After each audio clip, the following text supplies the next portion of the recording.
Sen ama orada geri sıkışma ha, dikkat et.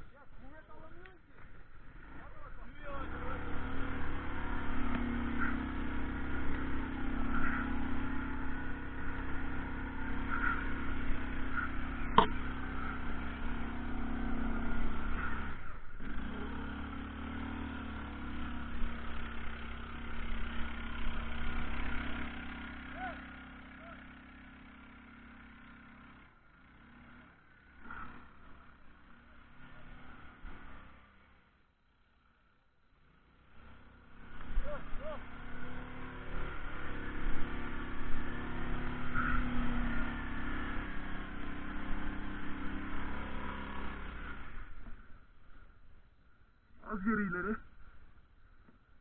Gel az geri abi.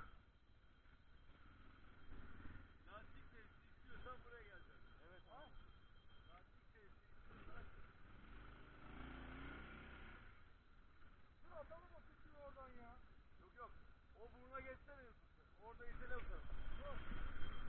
Öyle kal. Hadi bak.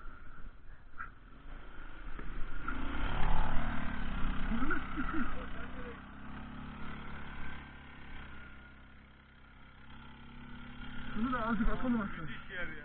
Aynen.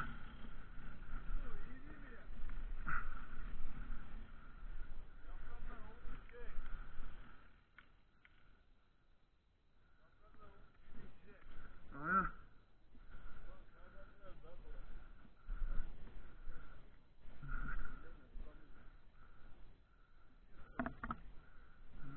Ya dandik ya da yazlık bunlar.